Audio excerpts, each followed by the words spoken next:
Welcome back to the Pilgrim Faith Podcast, where human wonder fuels the quest for Christian wisdom. Today, Dale and I are just delighted to be joined by Dr. Anthony Esolen to talk about his recent book, No Apologies: Why Civilization Depends Upon the Strength of Men. Dale and I have talked about masculinity and issues related to men in contemporary civilization a number of times in, I think, different contexts in our podcast, but maybe this is the first time we've talked about it very, very directly as a whole episode. Dr. Esolen, first of all, just thanks for being on the program and being willing to talk with us. Well, thank you for having me. It's a great honor. Our pleasure, absolutely. Maybe one of the things to just frame our conversation, or just as an initial foray into a conversation, is when I look at the kind of market of books on gender, one of the trends I've seen in the last couple of years is largely a group of books about women, young girls especially, how the transgender revolution is, hurting our daughters, that sort of thing.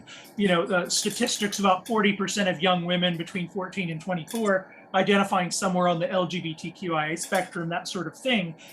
But your book fills this interesting niche where you're kind of taking that cultural gaze and looking at the impact of modern gender discourse on the world of men, and particularly, I think, with an eye of application on the world of the formation of young boys. And I think that's particularly fascinating. Maybe then a first way to just kind of get it out is what was the kind of catalyst, I suppose, to write a book like this. In one sense, you say this is a book that shouldn't even have to be written. That's right. You write it, and it's a book that could be justified having been written as much as 20 years ago, but you wrote it now. And so, I could have written it 30 years ago, I think. The war on boys has been going on for a long time. So that as long ago as the late 90s, there were books being written about this problem. Problem has not gotten any better. It's gotten considerably worse. I think that Christians are more aware of the problem now than they were 25 years ago.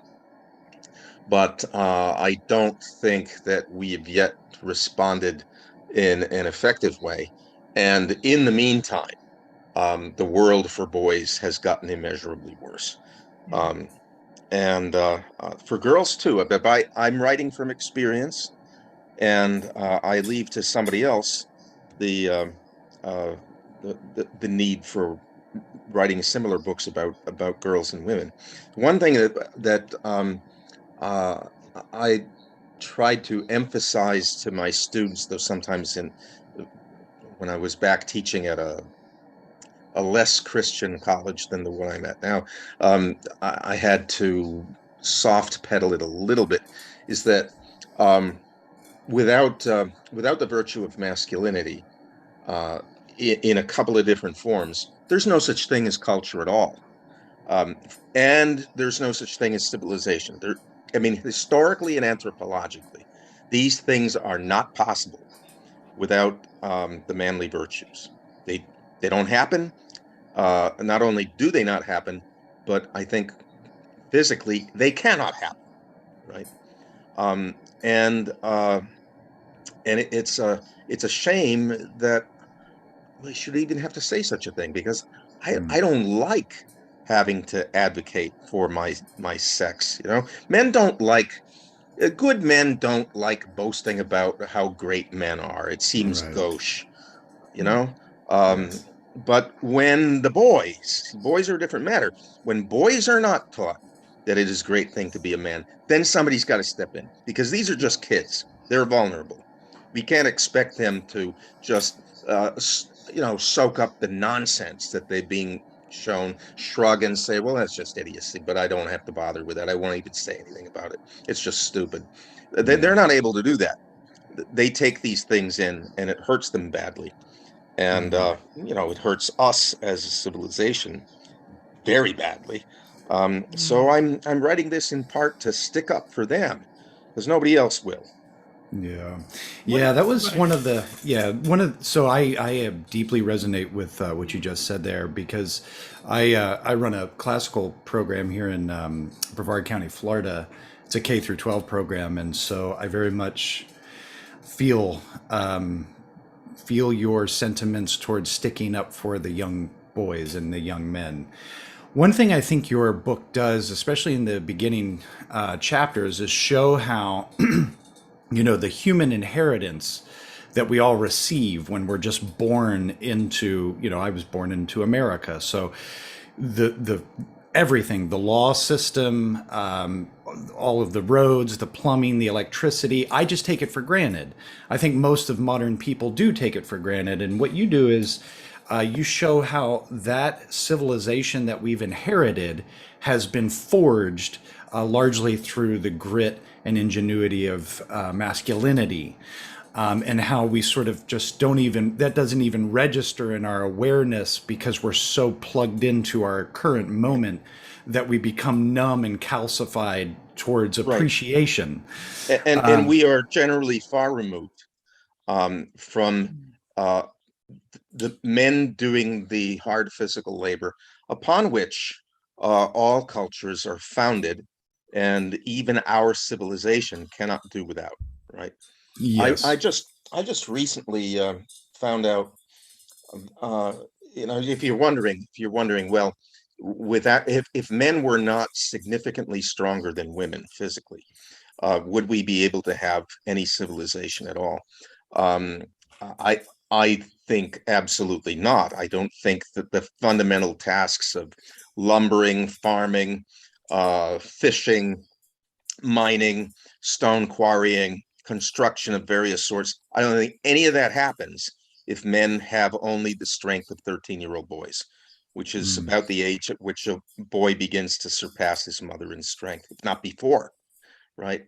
And I just found out that, in fact, I probably have underestimated the absolute need for this difference. Finding out that the force that's applied by your arm or your hand swinging a tool varies according to the fourth power of the length of the arm, the length of the armature. So that a mere 20% difference is going to be built up to the fourth power. So we're talking about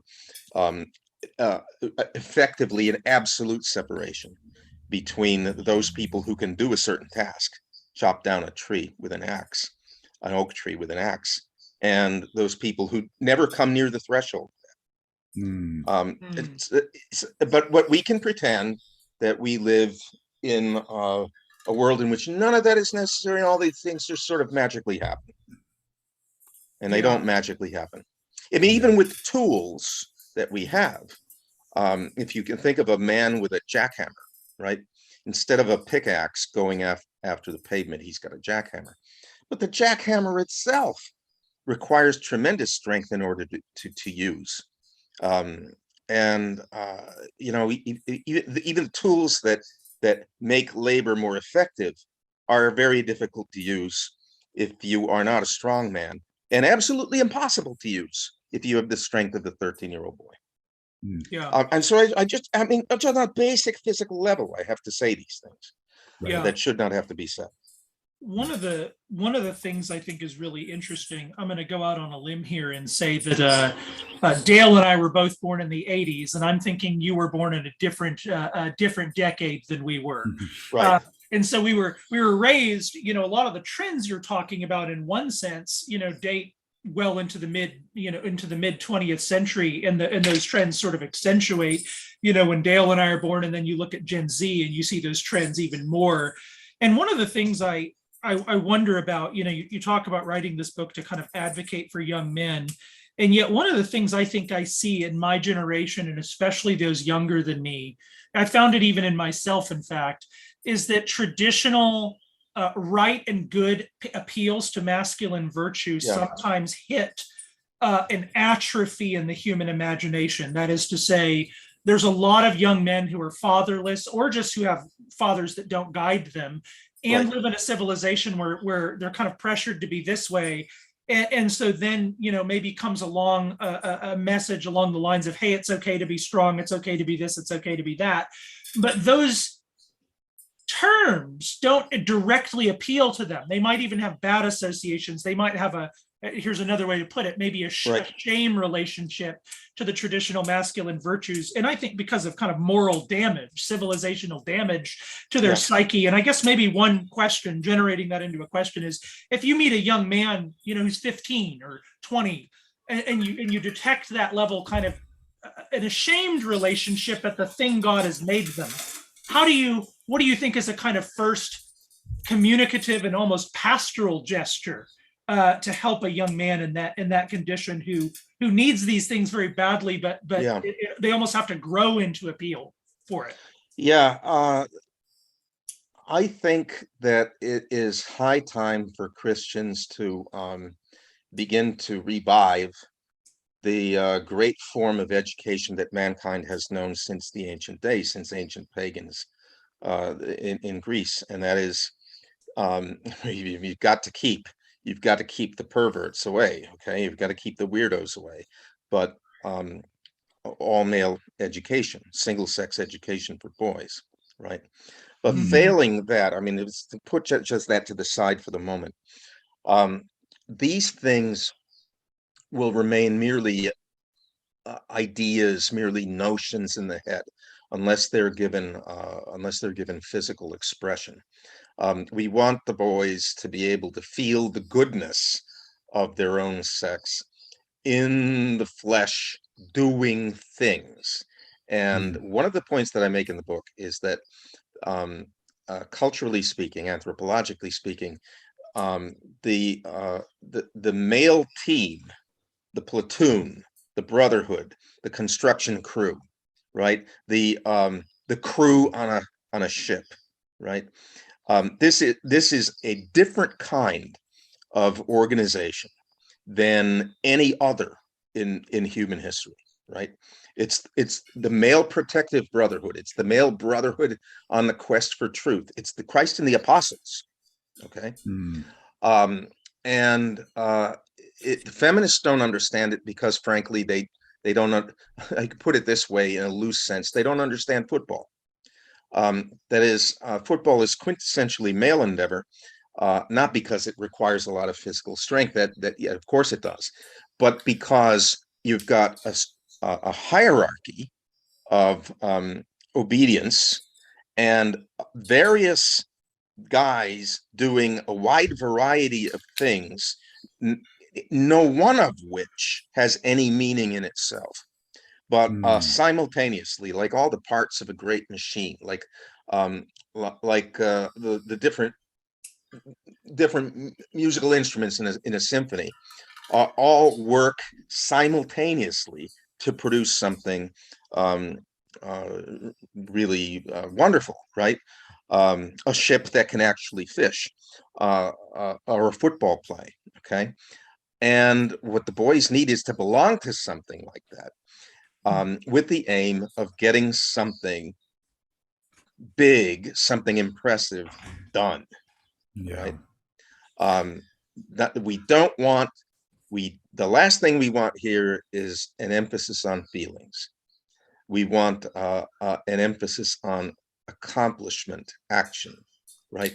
The book that might steer us in an interesting direction here would be, I mean, to pick a kind of, late 19th century, early 20th century sort of semi-Christian, semi-pagan Rudyard Kipling and his book Captain's Courageous, where you take a spoiled brat of a boy who's overmothered, and by accident you cast him on a fishing schooner off the Grand Banks of Newfoundland and Nova Scotia, with no possibility of communicating with his parents, even to tell him he's still alive, and learning what it is to be a man there by learning to be part of this crew and to obey and to be responsible and so forth. We need those things. Such a kid, come on and join us. We're going to build a barn. Come on and join us. We're going to clear a field, and we're going to plant something. We have to have it organized towards the making of something. right? Mm. And women don't historically, anthropologically, it's not possible, perhaps, but it's not built into the system. They do not get together in these same kinds of groups, right? They cooperate with each other, but not. We're not talking about hierarchical arrangements and the simultaneous performing of tasks that no one of which has any meaning except as it is part of this greater whole. They don't invent football. Right. Right. I want to loop back to the feelings bit, but before we go there, because I want to unpack that a little bit more. But okay, so I'm with you in theory, in principle. This is just the way that it always has been. And again, Right. to return to the beginning of the podcast, it's like I feel it's almost like, why do I have to say this? Duh. Right. I'm not sure that we have the infrastructure to accomplish that any longer, or the cultural conditions that are necessary to return a young boy to that situation. Because, like you talk about, I agree with you that education must be rethought, and not even rethought, just basically recovered. Right. I'm doing the classical thing and I'm trying to recover it well. But a lot of the authors I read, the more that you get into the modern authors, about classical education, what they say is, classically, you'd have the children out there, the young boys that are doing the things with their hands. And that is the education. But now it's abstract. We sit down with books and we talk about concepts, and everything is sort of floating around in the abstract. But that's because we don't have the infrastructure to put their hands on things in the same way. And if we do, it's because we're intentionally doing it. So let's say I have a course that I do with the young boys that teaches them how to change the oil in their car or something, right? Very practical. Right. I have to pull the car up, and then I have to explain that we're going to change the oil in the car, and then I'm going to describe the procedure. And that's much different than having to change the oil in the car, because if we don't change the oil in the car, we're going to die. Right. Yeah, so, and it's also a different kind of task too, because there you're teaching each individual kid to do the same thing, right?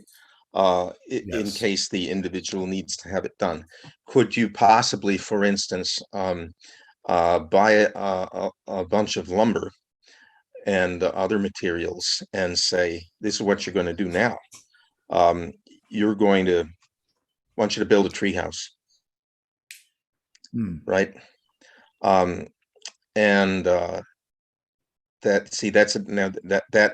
That's a different kind of thing.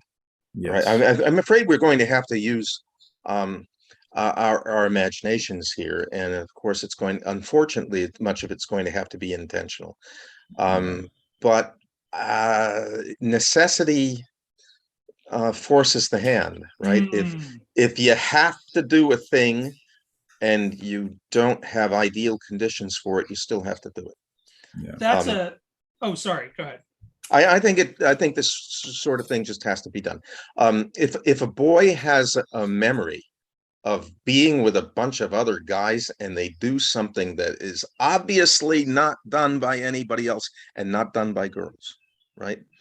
And they do it together under direction, even direction that comes from other boys who know more, right? They look upon the thing with pride. That memory will be in their hands and their souls for the rest of their lives. Yeah. And that's what we want, right? I mean, there a bunch of girls are just simply not going to get together to do this, right? I was reading about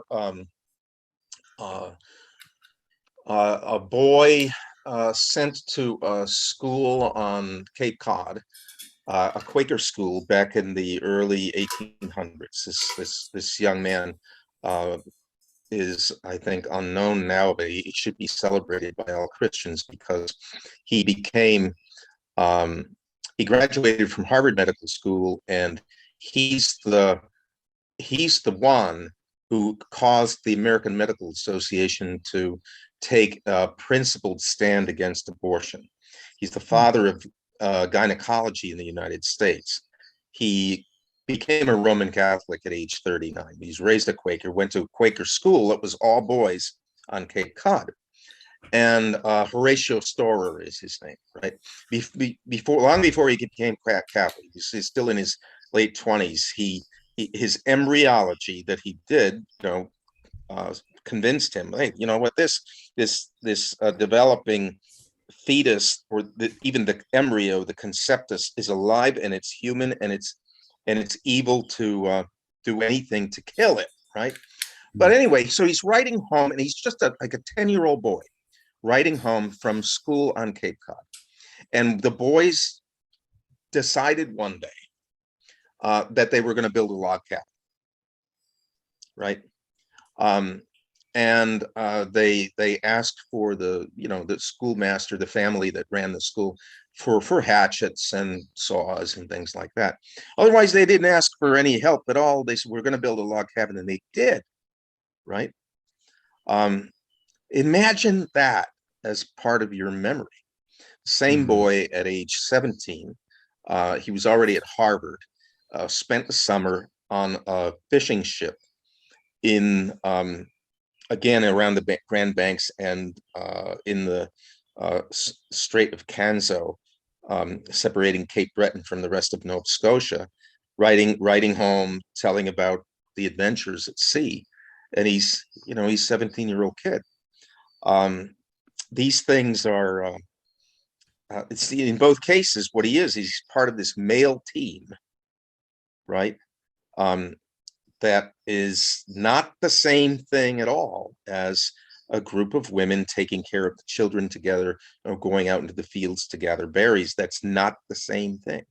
The team is a very different qualitatively. It's on a different plane of organization. And imagine that's in your soul for your whole life. That's normal for boys. That's the norm. Okay. And somehow we have to use our imaginations, but somehow we need to recover some of that, because it's essential for their growth. And then they'll never be confused about their sexuality. You have this, you mentioned, and I think this is such a crucial point, that in some sense it has to be strategically chosen now. I think of Taylor's point that, like, your relationship to kind of your own religion changes a bit when it becomes one option among many. And I think one of the things we're seeing in gender dynamics, you think of like the availability of divorce changes some of the dynamics of marriage, and similarly, right, the non-necessity of a certain kind of gender performance means that your relationship to masculinity or femininity is much more conscious. And one of the things I really appreciate about Lewis's That Hideous Strength, I was just reading, I don't know if, I'm sure you've read it. Oh, yeah. But it's interesting to me that the kind of hero and heroine start out a feminist and a sort of a guy sort of who's a passive man in the bureaucratic agency going up the rings. Right. And Lewis, in a sense, imagines the redemption of gender in a very modern key, because what remains when Mark and Jane are kind of redeemed in their relationship to their own gender at the end is not exactly the gendered performance of Mr. and Mrs. Demble. They are themselves. And you, in fact, talk in the book, and I think this is generating into a question, but you talk in the book about how progress is a kind of unfolding thing. And Lewis will have a whole theme in his writing about how the Tao is always inflected through historical circumstances, and in an external way, at least in its external performative dimension, there's some change to it. And part of it, again, you've already named, we have to will our relationship to it. But the danger, of course, of that, and I suppose this is what I would want to get into, is that once we're in that willed relationship to it, just as a willed relationship to one's religion can become ideology, so an overly willed relationship to gender, especially if there's a subtle shame functioning in the background, can manifest in this kind of external performativity, Right. such that the craving to be a man, which we're all starving for because it's unaffirmed. There's another spiritual temptation of the devil, which is here's a bunch of ways to be a man, and they're shallow and immature. Right. And maybe this is the last thing I'll say, because I think it gets to the point, is one of the ways I see that is that there's almost a loss of the grammar of types of men and types of women. So Right. It seems to me like the older discussions of gender, on the one hand, they speak about the masculine and feminine virtues, but it's understood, that there's tomboys and then the Right. girly girls, and they're both versions of being a girl, and they're both okay. Right. And Right. same with men. There's the really muscly guys, but then there's the nerds who just memorize baseball stats. And there's another. That's right. And that's And okay too. Girls do not memorize baseball stats. Right. But it's very different types of men. Right. It's like they're both performing masculine virtues, but they inflect very differently. And same with women. There's kind of a range of the feminine virtues. And I see in our own context an almost the recovery of masculinity, in as much as that there's a performative temptation, an almost ideological temptation. It seems to me that there can be a very calcified imagination Right. about what the recovery even looks like. In other words, we can Right. be dumb about this. Yeah. Well, we shouldn't be dumb about it. Yeah. Right. One thing that we've got, first of all, we should never forget we've got the Creator on our side. He made us the way we are. Right? We've got nature on our side, which is just another way of saying we've got the Creator on our side. We got the truth on our side. Christians should remember that they have the best stories. Christians should also remember that in some ways they have the most fun, or they're the only ones who remember what joy even is, because nobody else has any feast out there, not really. So we can go back to saner cultures than ours, which is pretty much every one of them, and say, okay, well, no, the boys did not only do this that we, would naturally consider masculine, have a football team and all that, but the same kind of imagination, right, that produces the football team also writes the symphony. Okay. It again is that strange way of imagining many things occurring simultaneously that are very different, but are organized to one whole. This is the same imagination that writes epic poetry. No woman that I know in human history has written a great epic poem. They don't. Okay. Why should we expect it? I don't know why we would expect it. So we could be quite sane about these things and understand that that this masculine imagination is going to manifest itself in a wide variety of ways, but that there is a deep kinship among them, a deep family resemblance, right? I know very few people right now who could talk sensibly about, because we're trained not to do this, but about why, for instance, boys are attracted to games like chess, which you would consider the thing that a nerd would be attracted to. What does chess have to do with football? What does it have to do with the construction crew, or the crew on a fishing schooner or a warship? Once I begin to talk these ways, right, what does it have to do with the construction crew building an aqueduct? What does chess have to do with that? And I think men start to think, well, of course, I see, right? There's similarities here.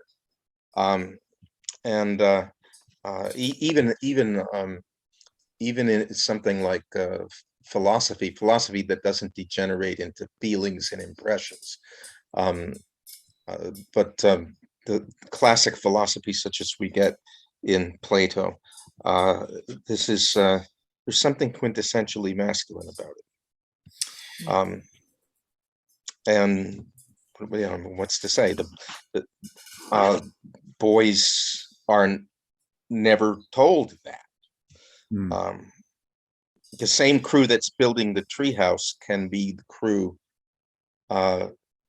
setting up a reconstruction of the Battle of Waterloo, or the same crew committing to memory an epic poem.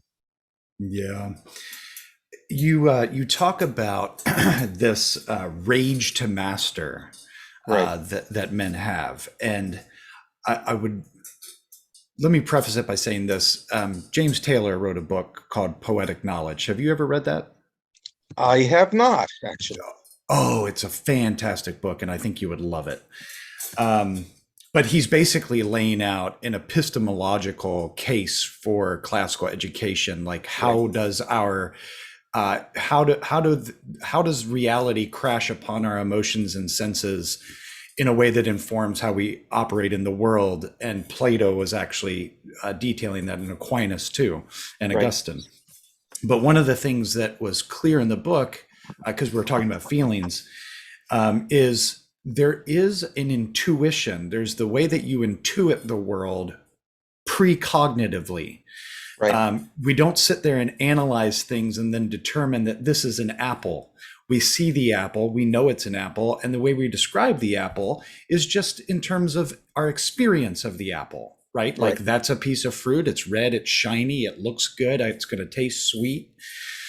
But those are, you could almost call them feelings, because it is our emotions and our senses that are dictating to us something true about the world.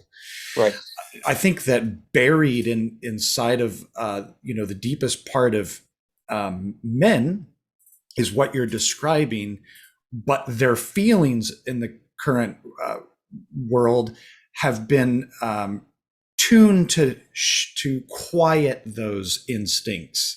And now we're intuiting something. So if I say to my son, I have a 15-year-old son, if I say to him, if he walks up to me, he goes, "Dad, I feel like you've been not fair to me." My response to him I could respond to him a couple ways, but if I respond to him like, "Well, your feelings are lying to you, and you just need to do what I tell you to do," then his agency is actually being taken from him, whether or not it's true that his feelings should not be considered.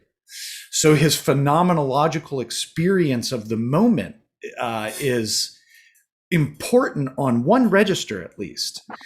Because if I alienate him, then he will retreat inside of himself, and the masculine call from his nature will be blunted more and more and more. And I can actually end up parenting him into effeminacy. So I do wonder if what we need to, how would you describe the relationship between feelings in men and this rage to master? Would you say that it's actually a feeling to pursue the mastery of something, or to obsess about? Okay.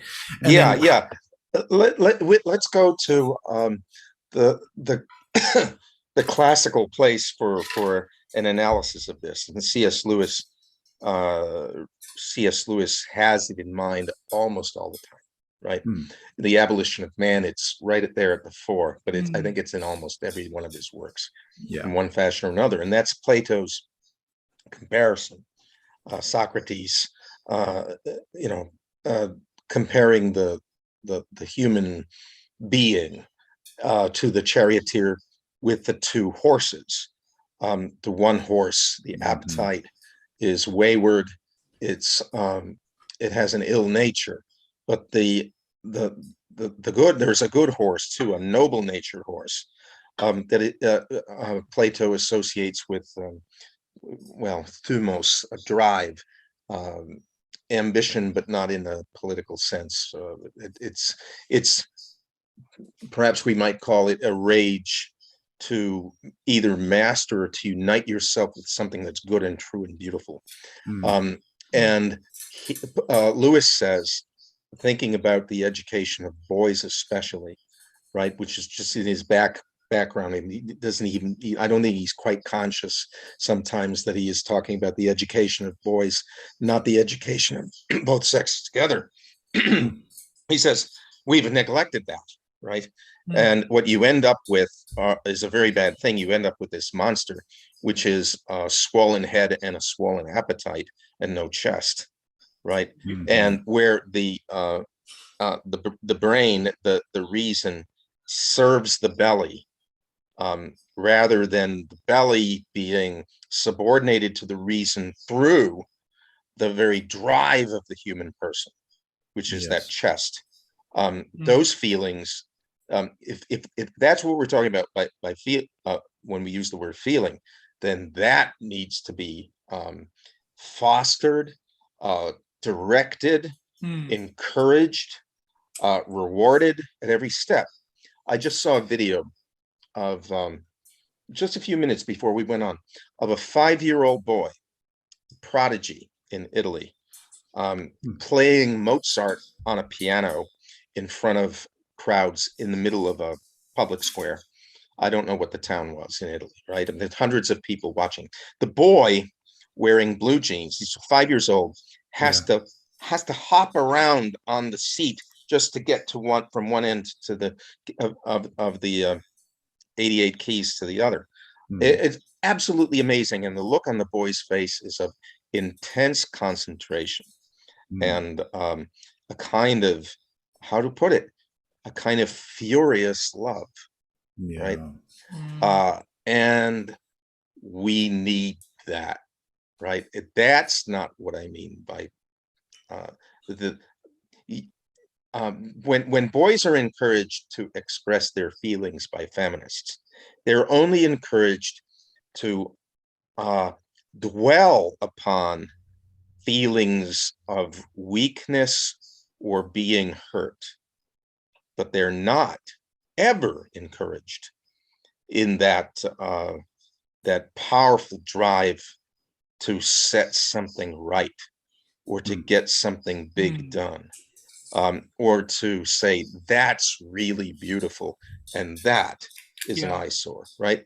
They're never encouraged to do that. They're only encouraged to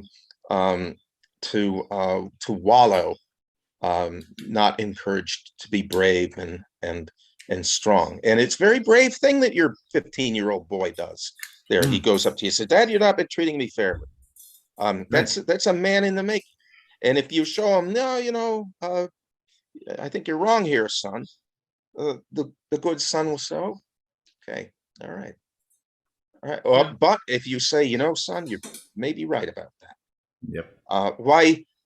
He'll be more ferocious in his admiration for you, and perhaps his second thought will be, gee, maybe Dad was right after all." Right. There's one of the things Dale and I have talked a lot about on our podcast, as we've been doing this for a couple of years, is how to relate in a kind of New Testament way to human weakness, because the theme of the weak and the strong is just such a thick ethical sort of thematic, throughout the ethical discourse of the New Testament. And I want to mix that, I suppose, with, you use the word encouragement, and I was reflecting on that word earlier today, actually. And it was interesting, it's interesting to think that the word courage is in there. And we live in a moment where there's a great need for courage. And yet, for the ordinary human beset with weakness as we are, and I think especially for young men, wounded in a sense by civilization into an even greater weakness, the word encouragement strikes me as so important, because it quite literally means putting courage other people, and this is where the team dynamic you talk about matters so much, putting courage inside of someone. That's right. Jordan Peterson will talk about this, right? That so many young men walk around and they've literally never heard a word of actual courage has never been put inside of them. And I wonder if one thing that I always want to come back to risks, I guess, because of my own value system.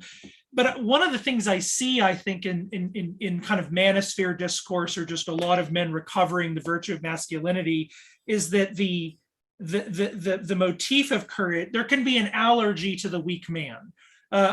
You see this actually in a lot of modern civilizations, even at the end of the 19th century. Germany gets a little intolerant of weakness to ill effect. And one of the things it seems to me is we're trying to find the balance of the Holy Spirit here is like, on the one hand, we need this great amount of courage. We need men to press all the way into their masculine drives, and yet we're weak. And how do you as a community not shame already ashamed men back into their weakness, but rather say, hey, brother, I get that. But you actually can be strong. You actually have more capacity in you than you realize. You actually can do more than you think, and build them up in that way. Especially when there's such limits about one very last thing I'll say, I think, is especially when there's such limits about sometimes the options. There's communities where I think, like, if you're going to be a man, that means going and doing the Wendell Berry thing, right? But what if you're the guy who's kind of trapped in the burbs and you just got to make do of that? How do you feel like a man relative to those models? And that's your life, that sort of thing. Well, if to answer the part that has to do with the New Testament's sane and unavoidable stress on the weakness of fallen man, we've got the examples of the apostles, especially the example in the testimony of St. Paul, right? So St. Paul is the one who says, I am weak. Okay, we are all weak. God has chosen the weak things of the world to overcome the strong. He has chosen that which was not to overcome that which is, right? For the foolishness of God is wiser than men. This same St. Paul, same St. Paul, who we read, and if we read right, we learn the stern lesson that without God, we are we're a complete wreck. All right. Intellectually, we're a wreck. We fly off into our vain imaginations, into madness, right? This is the same St. Paul who undertakes those missionary journeys, and he is forced by the recalcitrant and mule-headed Church of Corinth to start to list just what he has endured for the gospel. And it's the same St. Paul who says, put on the panoply of the Christian life, right? The panoply of God. That means the full infantry armor of God, right? You're going to be a foot soldier, and that's what you're going to be, a hoplite soldier. So you have to be put on the panoplites, right? I mean, you're going to be a fully armed infantryman. Put on the panoply of God, the full armor of God. And it's the same St. Paul writing to the brethren saying, is what one of the things I want you to do. And I think I mentioned it in the book, right? It's imperative, second person plural, andrizes they. Be men, right? Now translated in many of our Bibles as be courageous. But it means quit yourselves like men. Quit ye like men. Play the men. Be men, right? Both of those are true at once, right? And the apostles themselves. Jesus says to Peter, you're going to deny me. But then he says to Peter at the very end, right? When you're young, you could go wherever you want. When you're old, you're going to go, men are going to lead you where you do not want to go. Indicating by that the mode of death he was to die, he was going to be crucified. I think it is certainly possible for us to hold both true at once. What we don't want is some stupid play acting, mugging and posing as being big strong guys. That doesn't get anything done anyhow. Right. right? Right. I mean, Yeah. it not only is it silly in the emotional level, it just doesn't. It's pointless. Doesn't. If you want to get something done, that's not going to do it.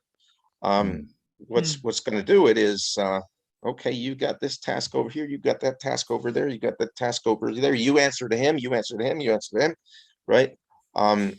That's, by the way, that too is behind St. Paul's metaphor of the body of Christ. This is what egalitarians don't get at all, right? A body is a body only by being hierarchically organized.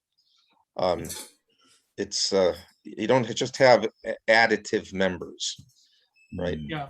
And the strengths and weaknesses of each part make up for each other. That's another theme of the body, is that, where one is, and that's men and women all together. That's we right. make up for each other's weaknesses. Yeah, that's right. And in fact, the body, the members of the body don't even have any existence except as members of the body. I mean, the hand is for the heart, the head is for the foot is for the hand.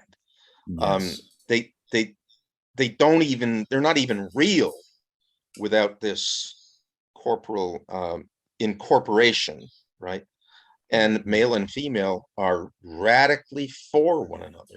And the great lie of feminism, and I don't just say third wave feminism or modern feminism, the great lie of feminism is that men and women are not for one another. Their interests are severable. Okay, that's the lie. And that must be denied. At the very root, it must be denied. Okay. All feminism, it seems to me, stems from that premise that women are a group unto themselves, and their interests are severable from the interests of men. That's a lie. Yeah, which is interesting because Joe and I were talking about this before we got on, but you look at the project of Switzerland, what they've been trying to do with, creating the most egalitarian country in the world in terms of opportunities for men and women, and equal pay and so on and so forth. And then naturally, the preferences of men and women are so different that they end up settling into basically what you see in America. Women tend to drift towards, nursing careers, and men build businesses and become CEOs, generally speaking, of course. But nature will always arrange itself according to what it is, because there's a telos built in each one of us that is, you have to kill it. You actually, again, C.S. Lewis, you have to abolish man if you're going to do the thing that screams inside of you to go do this thing that you were made to do. You fail, but you cause a great deal of destruction and misery in the attempt. Yes, not just for yourself, but for the community too. For the community ceases. The community ceases to exist as such, right? I look at America right now, and fatherless America. The great male teams that civilization is built upon fading, and I do not see communities. Okay, I see aggregates of population. Where if this egalitarian experiment or this anti-masculine experiment was supposed to be so fruitful, where the heck is the fruit? Right? Do feminists themselves walk down the main streets of their own towns at 10 o'clock at night? Do they? They don't. But in a town that still has that masculine expectation, such as the town where my cousins live in Italy, I assume it's the same as it was when I last visited. Any woman could walk down the main street of that town at 10 o'clock at night. Any woman could, because there were men. And men are not going to put up with attacks on their women. They're not going to put up with that nonsense. And they know each other. And they know each other, right? There's a real community. We don't have one. And we don't, we have almost forgotten what it is that communities are. Right. Yeah. Do you think that's possible in, one of the, again, in maybe Dale and I the world of discourse is thick, and we don't have obviously perfectly overlapping circles of discourse. But in the circle of discourse that is sort of proximate to Dale and I, there is perhaps a suspicion about whether the kind of community you're talking about could ever truly develop in a modern suburb or in a city. There's a perception sometimes that only kind of the old small town America with a population less than 10,000 is really the viable model. And there's some truth in that. Like it's more obvious how an intimate community works in the small town. But in you're thinking about civilization writ large. You talk about New York in the book. What do you see as the possibility of that kind of community building, and therefore the kind of inhabiting of gender in modern cultural spaces, in the suburbs, Right. in Dallas? Right. Well, it used to exist, right? Yes. Right. Fair enough. Cities used to be conglomerations of neighborhoods. A person from New York City did not say, "I live in New York City." The person would say, "I live in Canarsie. I live in Bensonhurst," right? And these were, I mean, they didn't have strict boundaries, but everybody kind of knew that's this neighborhood, that's that neighborhood. And neighborhoods pretty much functioned informally in some regards, and formally in others, because they might more or less coincide with a precinct, a ward, right? But they functioned as self-governing entities, right? And that's where human beings flourish. If human beings don't have that, they don't flourish as human beings. We are not meant. I mean, I think our turn towards the consolidated school district was the single in a century marked with enormous educational errors. That might have been the single worst one, right? So that we now send little children into places where there are many hundreds, perhaps even thousands of people, breeding anonymity and taking the school physically and in other ways also from the neighborhood that ought to oversee that school. Yeah. Right. We could have these things, but they were going to require thinking again about what human beings are, especially young human beings, and the thinking about the fact that human beings, to be human, to take a cue from Aristotle, to be human and to thrive best is to live in the context of some kind of small, more or less self-governing entity, a polis, and the removal of all sorts of things that make neighborhood life conceivable is anti-political and inhuman. Yeah. And I'll go further with this. These neighborhoods do require that people actually be home during the day. Some people must be home. Yeah. In the old neighborhoods in New York, businesses were run out of homes. Yeah. So that there wasn't this division between the guy going off somewhere to earn money, the woman is at home, and both people are working at the butcher shop. But in order to have a neighborhood, you've got to have people. You got to have people there constantly. And it's already a bad thing when the father is taken out of the neighborhood. The neighborhood ceases to be such if the woman is taken out of the neighborhood too. Then we don't have any community anymore. Yeah. My wife. The last thing.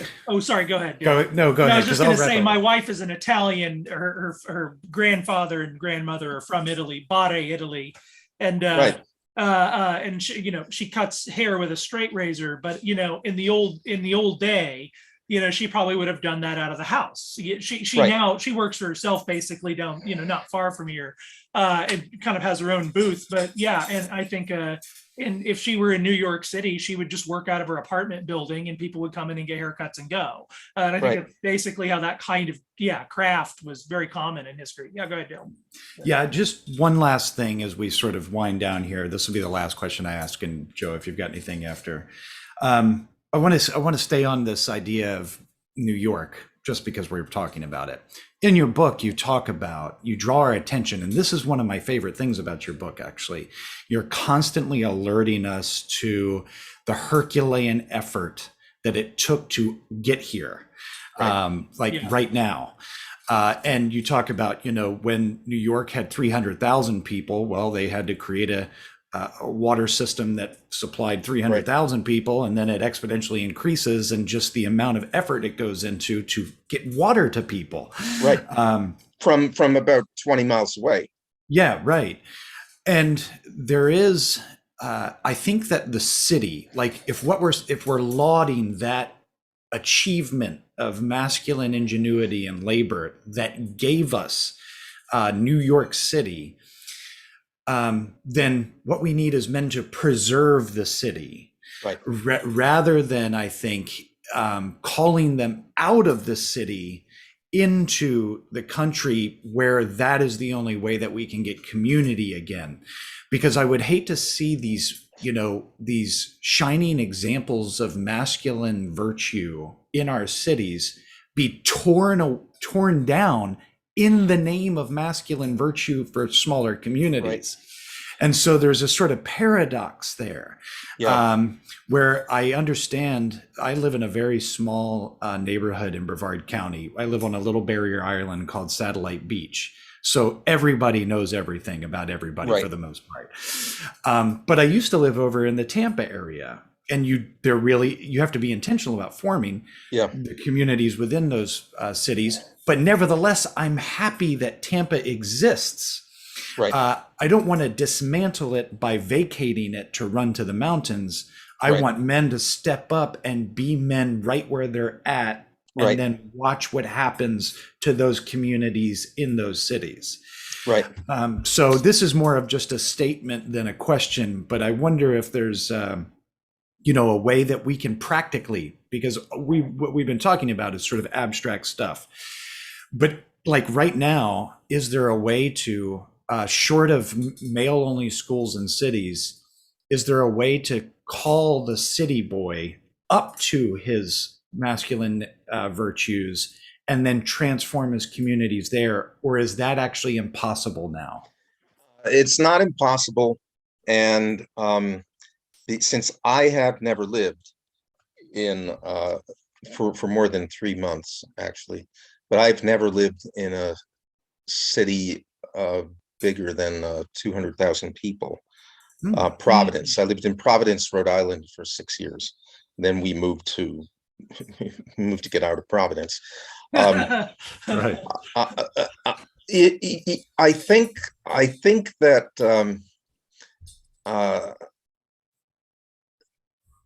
we can. I think the churches can be nerve centers here, right? There are things that ordinary people used to do that they no longer do. Right. The things that I think are crucial to their very humanity, they're no longer getting done. The churches might step in here, and here women would play a very large role. Yeah. The social directors of the world are women, but where are now in these local places, where are there festivals, regular festivals, right? Outside the church, where are they? They're not there. Where are there dances to get the boys and girls together as boys and girls for each other? They don't exist. I think the 60s were a horrific decade, but I'll tell you what, if I'm listening to a band from the 60s singing folk music like the Mamas and the Papas, where things influenced by folk music, I think, oh my gosh, how much we've lost. Where are the bands? We don't have them. Where are the dances? There aren't any. Maybe a thing where just an idea, right? Just an idea. Maybe it's time for us to think harder about the commandment, keep holy the Sabbath day. Maybe the commandment is a positive command. Thou shalt feast Yes. Okay. Mm. And if you're not feasting enough, there's something wrong with you. Around these centers of festivity, of sanity, okay, perhaps something like a recognizable neighborhood might begin to take root. Then it's going to have to do a lot of other things too. It's going to have to, we're going to need more schools. We're going to, right, which you're doing here. And we're going to need some things to take the place of the Boy Scouts that have decided, the greatest thing in boyhood is to be a girl and have a scoutmaster who, right? I mean, but maybe the way to start to rebuild a community is to keep holy the Sabbath, keep merry the Sabbath. Thou shalt feast, maybe. I love it. But I have to defer now to people who live in large cities to help me out on this one. I think Anything that's else? a good point. No, I think that's a good point to end on. I like it. Yes. Keep the rhetoric just at the Yes. tip of the spear. That's perfect. Yeah. Yes. It reminds me of Peeper on Oh, festivities. yes, yeah. I love it. Yes. Huge influence on me. Me too. Oh, we can hear. Yes. Oh, yeah. Same. Yeah, it's great. Well, thank you so much, Dr. Esolen. Yes, It's been a thank you. pleasure, and thank you for writing the book and the conversation. It's been rich and edifying, and I hope that the message can be heard, because I believe it's an important message for the modern world. So keep up the good work. Thank you, guys. Thank you. Yes, Hope sir. we meet in the flesh one of these days. Yes, brother. Yes, indeed. Absolutely. Chances are we overlap somewhere. So Yeah. Yeah. yes. Yeah. All Well, right. perhaps we overlap in. Maybe you had read Touchstone magazine. Yeah. Oh, yeah. I'm a senior editor there. Yep. And, Oh, okay. so we may have Touchstone connections. Hmm. Get Robert George on your show one of these days. Robert George. All right. All right. Well, Where are you at in the country right now? What part of the are you? I'm in New Hampshire. You're in New Hampshire. Okay. Yeah. All right. A little town called Warner, and in Warner, New Hampshire, I believe I mentioned this in the book. In Warner, New Hampshire, in World War II, there were Saturday night dances at the town hall. Yes. Every Saturday night. Yes. And there is a picture that I found in Life magazine from 1943 of a 11-year-old boy, 10-year-old boy dancing with a grown woman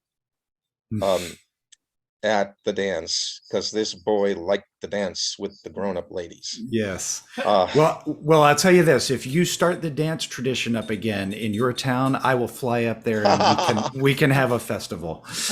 All right. Well, thank you again. As always, the previous episodes can be found on iTunes and any of the podcast catchers. You can also head over to Davenant Institute's YouTube page and check out the videos. But Dr. Esolen, once again, thank you, sir. Thank you. thanks. Joe, I love you, brother. Love you too, man. And we will talk again soon. See you.